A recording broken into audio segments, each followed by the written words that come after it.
Mas kontrobersyal. Winersa niya ako.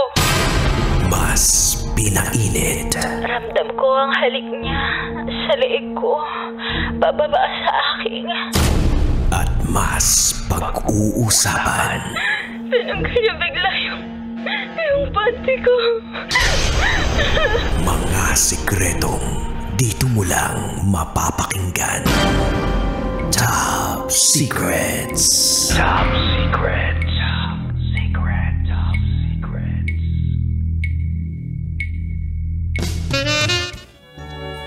And we're back. Hi, Kabisyo. It's me, DJ Rocketera. At kasama pa nga na rin. Pa-expire na yung ano ko, yung utak ko ngayon, no? Friday night. Kasama pa rin natin si Diego of Favu. Hello, Diego. Hello po, yes po. Ayan. So, nabitin tayo sa kwento mo. Oo, yung top secret mo na yun na nga, nakatagpo ka ng isang babae na hindi lang may iisang video, kundi may album pa. Okay, o tapos? Actually, DJ, mahilig pala talaga siya mag-video. So, siyempre, customer ko lang siya before sa trabaho ko. Ngayon, una, siyempre, hindi naman agad kami. Niligaw-ligawan ko din siya. Tapos, nag-date kami. Then, nag-check-in na rin kami noon, diretso. Doon ko pa lang sa kanya in-open yun nung nag-check-in kami. Ang bilis ha? Actually, naiya din siya. Mahilig pala talaga siya mag-video. So, inopera niya ako kung pwede daw i-video yung gagawin namin. So, game ako sa ganun. Pumayag ako. Pumayag ka? Tapos, pumayag ako mag-video. Siyempre, naka-video. Ginalingan nyo? Kaya ginawa ko yung best. Ah, talagang ginawa nyo yung best? Uy, pwede ibenta yan Yung video na yan Actually, yun nga dito nga sa community, may mga hacker din. Actually, may mga nakapag-hack ng account namin. Buti na lang, pag naglalapag ako ng video namin, naka-blurred. Kasi ini-edit ko. Actually, nagbablog din kasi ako. Pero hiwalay ang community sa real life ko. Siyempre, hindi ko sinasama yung content na yun. Pero dyan sa community ninyo, kilala kayo? Kung sino talaga kayo? Pag may mga nakikinig, shoutout sa mga taga-community dyan. Ayun, nakikinig. Pag maririnig nila kami, kilala talaga kami kasi sabi nila, good-looking couple kami. Kasi may mga tinatawag silang ganun yung pag nakita kanila. Kasi pagka meron kasi kaming tinatawag na eyeball, yung meet and greet, parang ganun. So dito nagaganap yung mga fantasy namin. Yung mga play. Kung tawagin namin yung play, may play kami, ganun. Di ang dami ninyong participants. Kami ng isang, kasi medyo, pag may GC rin po kasi kami, bali, pag nag-create yung admin ng meet and greet, aarkila kami ng isang resort, kami lang ang tao doon. So kung mga 30 person, mga 10 couple, 20 unis, 20 bull, mga ganon. Yun, doon po. Pero separate naman po yung mga room ng couple, ng uni, separate. Meron naman pagkakataon na sama-sama din. Sama-sama. May time na sama-sama yung ginagawa lahat. So may program po yun. Magkakaroon kami ng games. Pero yung games namin medyo kakaiba. Parang halimbawa, may birthday ko, ganun. Tapos, ang games nila, isusubo ka, mga babae. Tapos, nakapiring yung mata mo. Tapos, pipiliin mo kung sino yung pinakamagaling na napil mo doon. Siya yung makakatanggap ng prize, parang ganun. So, normal na lang sa amin yung mga, yung mga ganong eksena, parang Tapos, halimbawa, babae naman yung pinaka halimbawa siya naman yung center ng lahat, babae naman yung taya, parang ganun. Tapos lalaruin yung yung bumper mo, ganun, o kaya kakainin yung flower mo. Kung sino yung mapil niyang gusto niya doon na gumagawa ng ganun, siya yung tatandaan mo yung kung pang ilan, parang ganun. Yun yung isa sa mga games. Anong premyo nun? Parang meron silang binibiling mga halimbawa, Bluetooth speaker, ganun, o Oo, basta kung ano po yung may provide ng admin na papremyo, yun yung ibibigay. Parang katuwaan lang naman po yun. Actually, kahit wala namang price minsan, basta masaya lahat, parang gano'n. Tapos, bago kami umaten, may mga rules naman, saka may mga chip-in kami tinatawag. Halimbawa, ang couple, 1,500 ang iaambag. Pagka bull, 1,000. Pag babae, 500. Ganun. Tapos, doon po kinukuha yung papremyo sa ambagan. Tapos, pang-upa sa resort. Okay. So far, ano yung pinaka-extreme na nagawa mo na dahil sa community na yan? Ano yung parang wildest fantasy mo? Oh. So ganito po yun. Dahil nga, halimbawa, may mga newbie, may tinatawag na newbie yung bagong sali. Kasi, pagka nakita mo tong Facebook, community, tapos fantasy mo yun, pero hindi mo pa siya alam. So doon ay papasok na parang ma-attract ka na may ganun pala. So kasali ako, entertain admin, pero kailangan video call kayo kasi kailangan yung legit kasi na person ka, kasi yung iba po gumagamit lang ng parang hindi naman nila sariling account, parang may mga dummy account. Kasi pwede kita pasahan ng video halimbawa, pengin naman ng video nyo ng YP mo, kapanood ko yung kung paano kami mag-perform, ganun. Tapos, nasa sa'yo na yun kung ipapakita mo yung mukha mo. Pero siyempre, dahil nga may mga trabaho namin. Kasi, sa loob po ng community, magugulat ka, merong doktor, merong teacher, may taga-gobyerno, may taga-Camp Aguinaldo, may taga-Camp Crame. So, yung kahit po pala ganito yung fantasy namin, hindi kami mga basta-bastang tao na nandito lang sa Saka baka bawal din yung bastos.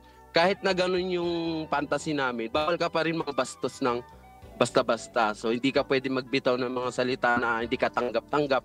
Kasi po yung mga nakakausap mo dito, mga professional din yung nila, yung profession nila, parang ganun.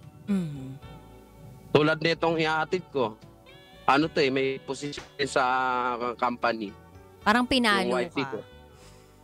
Pinalo ka sa Narinig ko yun, pinalo ka sa legs, saka pinalo. Pinaalam ko naman sa kanya, sabi ko matagal ko na gusto tumawag sa'yo. Actually, kay Uncle Dagul, saka kay, gusto ko nga rin sanang isulat yung, kaya mas maganda yung ganito, yung actually, kaysa isusulat mo pa. Medyo matagal. meron kaming programang ganyan, susulat mo yung yung sikreto mo. Pero actually, nung iba pa yung oras mo, nung iba pa yung oras mo, lagi naman ako nakikinig talaga kasi panggabi yung mas natuwang ako kasi gabi na. Kasi dati naaabutan ko lang yung segment mo ngayon. Kasama na kita ngayon sa biyahe. Salamat talaga na natuwa ka na panggabi ako Tanungin mo ko, natuwa ako. Pero nakakatuwa na meron tayong mga nakakausap ng gabi ng ganito. Pero, Diego, ano na yung pinaka talagang fantasy mo na nangyari? So ganito,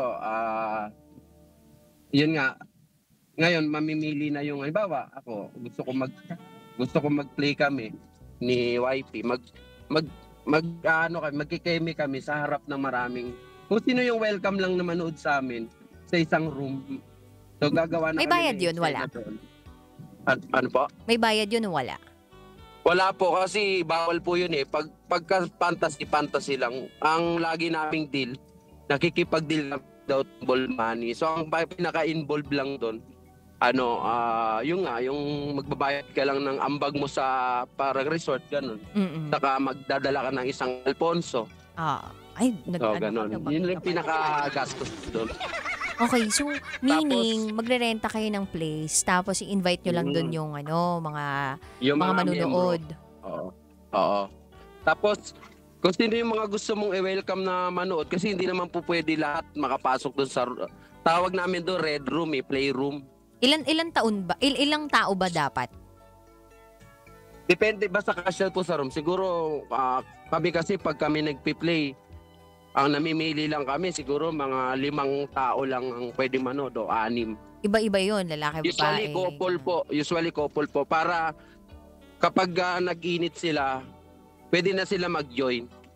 Magjo-join sila. So meaning dalawa kayo sabay bali, pwede? yung mangyayari, yung YP niya, saka YP ko, swap kami, parang ganun. Pero may rules yun. Ako kasi ang rules sa akin ng YP ko, bawal ako halikan sa labi eh. So pwede mong gawin lahat sa akin, wag mo lang ako halikan sa labi. Kasi may ano na daw yun eh, may parang... May meaning na yun. Iba yung... Kumbaga naka-reserve yun sa wifey mo. Oo. Parang may feelings kasi pag nadadama yung lips pa. Pwede pala swap, pero sa lalaki pwede din. So meaning lalaki, pwede din actually, yun. pag pumasok ka dito, fantasy mo yun kasi hindi ka pa sasali rito kung hindi ka ready sa ganong sitwasyon. Pero bago po kami mapunta dito na pumapayag yung wife ko na meron akong kaano na iba, nag-aaway pa kami nung una. Kasi ako lang naman po yung may fantasy nito eh. Mhm. Ako lang nag-invite sa kanya. Mhm. So inuunti-unti niya pong natatanggap na ganun nga. Kasi siyempre, yung may mga nagiging friend na rin siya sa loob ng community. Mhm. Nakakausap sila, ganun. Tapos parang natatanggap niya din, parang na-excite na din siya na nakikita din ako na may kaplay, ganun. Pero pinipili niya lang din kasi may mga good looking, meron namang hindi. Siyempre, namimili lang din kami ng kung sino niya yung gustong ipaano sa akin, ipa-play. Ako Kasi ganun kapag din ako sa kanya. Kasi hindi ang good mga gusto looking, niya yung mga borta eh. Yung mga malalaki katawan. kasi kung hindi good looking tsaka parang walang gana, ganun, hindi nakakagana. Opo. Hindi nakakagana. Ano bang tinitingnan niyo muna? din kasi ako, Itsura? ano din kasi yung katawan ko eh. Nag-gym kasi ako kaya yun din yung mga Mamasal-masal. type niya. Grabe. So anong mensahe mo sa lahat ng mga nakikinig ngayon? Actually, kung alam ko may mga iba diyan na na yun din ang fantasy pero wait lang. Bakit may wait? Bumaba na kasi malilit na eh. Sige. Bye wifey. Ingat ka wifey. Yun na, bumaba na. So tuloy ko na yung kwento. Okay, sige. Wait. Overtime na ako yung para sa iyo, Yung iba kasing mga mag-asawa nagiging alam mo may mga ako naririnig akong kwento silang dalawa naglolokohan ganun.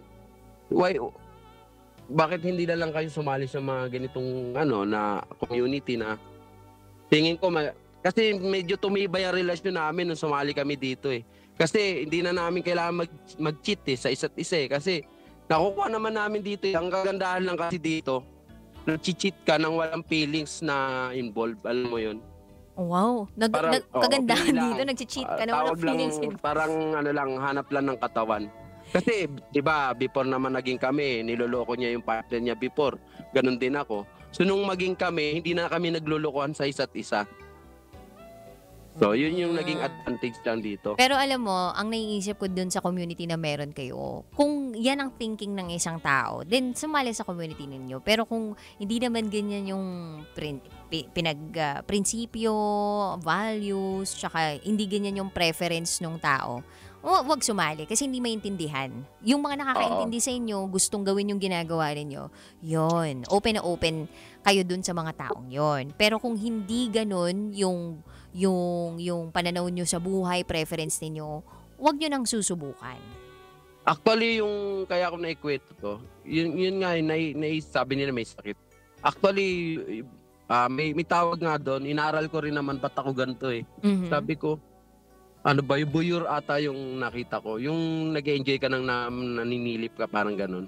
Anong pangalan? Buyur. Buyur. Oo. Yun yung tawag sa, parang, di ba, hindi naman normal yun eh. Parang may sakit ka talaga sa pag-iisip. Pero hindi siya ganun kalala. Parang, lang. Yun nga, may fantasy ka na every time na ipipikit mo yung mata mo, tapos nakaka-imagine ka ng mga ganung bagay. Na-excite ka. Actually, sa mga pelikula na papanood ko rin naman na may mga ganung klase ng sa mga sa mga Hollywood. Meron. Oo. Pero syempre, hindi natin siya ipinopromote, 'di ba, doon sa mga kabataan na nakikinig ngayon, 'di ba? O kung may mga kabatang nakikinig ngayon, 'di ba? Kayo ba kasal kayo? Hindi, pero may anak kami. Kaya tawag talaga sa amin sa community, legit couple kasi may anak talaga kami. Yung voyeur kasi, yung sabi mo. Voyeur, no? Oo. Yun.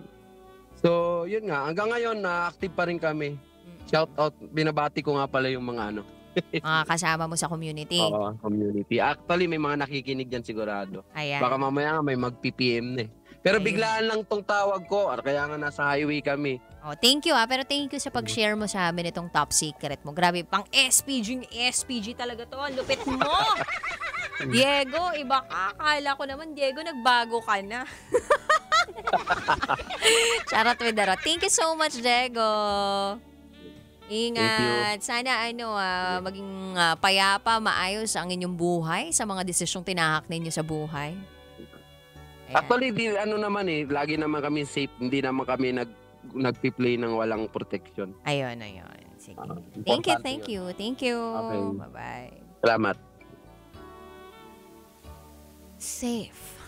Safe ka ba, kabisyo? Wait, pero sabi nila, parang kung gusto mo 100% safe, hindi assurance na naka-protection ka. Ibig sabihin wala ng sakit na pwede kang makuha. Pwede pa rin may makalusot. Basta ang kailangan, nagpapacheck ka. Yun. Tsaka kung gusto mo talaga ng safe, isa lang yun eh. Magkaroon ka ng isang partner. Sexual partner. Ayun, super duper safe ka. At dapat yung partner mo rin na yun, isa lang. Oo. Kung gusto mo ng super safe Pero kung hindi talaga maiwasan, you have to get yourself checked every now and then. Kasi, syempre, katawan mo yun eh. At kailangan, responsable ka dyan. Dapat inaalagaan mo, at minamahal mo. So, kung merong preference yung iba ng ganong aktibidades, sumali sa ganong klaseng community, then go ahead. Pero kung gusto mo ng payapang buhay, nakakatagpo ka ng kapayapaan sa pagkakaroon mo ng relasyon sa iisang tao lamang at ganoon din naman yung karelasyon mo sa inyo. So, wag nyo nang guluhin yung buhay ninyo. Wag nyo nang dagdagan pa ng partner yung buhay ninyo kung doon naman kayo nakakatagpo ng inyong kapayapaan. Pero kung nakakatagpo kayo ng kapayapaan sa pamamagitan ng dagdagan o pagdagdag ng partner sa buhay ninyo, ganun din yung partner ninyo, then ilaban nyo na yan. Kanya-kanya naman tayo ng preferences, diba? Kanya-kanya naman tayo ng mga ginagawa sa buhay, desisyon sa buhay. Pero ang mahalaga dyan, payapa ka. Buo ang loob mo. At masasabi mo sa sarili mo na kapag nategi ka, naging mabuting tao ako. Pag nasabi mo yan sa sarili mo bago ka mategi din, ibig sabihin, you're doing the right thing. Because at the end of the day, kapag tayo'y nawala sa mundong ito, hindi naman tatanungin ng St. Peter na, magkano ang yaman mo sa bangko? O ilan ba ang naka-chuk-chak chenes tulo ang bigets mo? Ang tatanungin niya, naging mabuti ka ba? Ano yung mga mabuting nagawa mo? Learn. So, kabisyo.